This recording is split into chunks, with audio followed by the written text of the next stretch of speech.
जालंधर में कम वोटिंग से सभी दल टेंशन में। कांग्रेस के गढ़ में 6% कम मतदान ने बिगाड़े सबके समीकरण, फीडबैक लेने में जुटे नेता।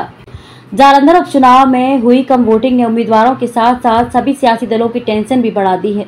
जालंधर में सभी पार्टियों के एग्रेसिव चुनाव प्रचार के बावजूद सिर्फ 54.5% वोटर ही पोलिंग बूथों तक पहुंचे। वर्ष 1999 से यह सीट कांग्रेस का गढ़ रही है और इस दौरान यहां वोटिंग प्रतिशत 60% या उससे अधिक रहा। इस बार मतदान अचानक करीब 6% कम घट गया है।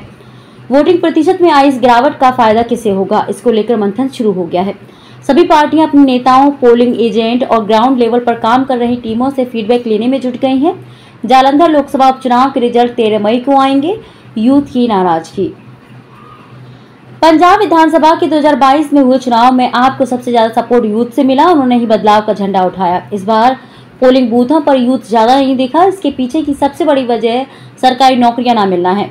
आप सरकार 29,000 सरकारी नौकरी देने का दावा जरूर करती है, लेकिन युवा इससे खुश नहीं है। दूसरी वजह पंजाबी सिंगर सिद्धू मूसेवाला हत्याकांड का असर हो सकता है। मूसेवाला के माता पिता को जालंधर आने पर सबसे ज्यादा सपोर्ट यूथ का ही मिला। मूसेवाला के माता पिता ने सीधे तौर पर कहा कि आपको वोट मत देना।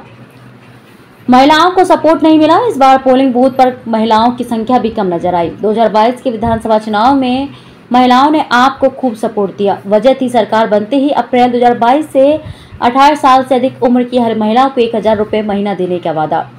राज्य में पार्टी की सरकार बनने के 14 महीने बाद भी यह वादा पूरा नहीं हुआ।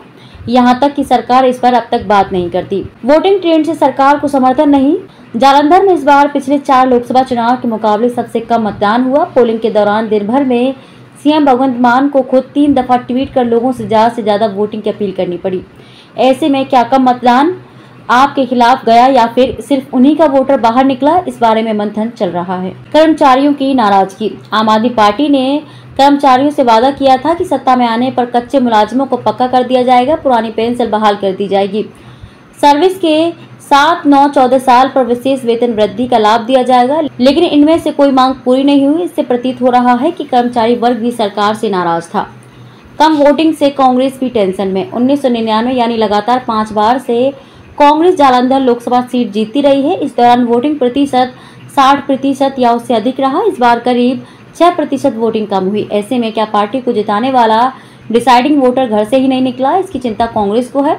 हालांकि बम्पर वोटिंग न होने को कांग्रेस अपने पक्ष में ही मानकर चल रही है। कांग्रेस में इस बार सबसे ज्यादा टूट-फूट हुई है। सबसे बड़ा नुकसान सुशील रिंकू के जाने से हुआ। वे लगातार कांग्रेस कैंडिडेट कर्मचारी कौर चौधरी की चुनाव रणनीति बना रहे थे, लेकिन अचानक आप में शामिल हो गए और वहां से टिकट भी मिल गया। रिंकू जालंधर वेस्ट विधानसभा हल्के से चुनाव लड़ते रहे हैं और यह इलाका उनका गढ़ रहा है। इस समय सीट से आप के एमएलए हैं। ऐसे में रिंकू के आप में जाने से यहाँ कांग्रेस को नेतृत्व संकट का सामना करना पड़ा। भारतीय जनता पार्टी जालंधर लोकसभा उपचुनाव में भाजपा भी बड़ी उम्मीद लगाए बैठी है। इसकी वजह है यहाँ का 48% अर्बन एरिया।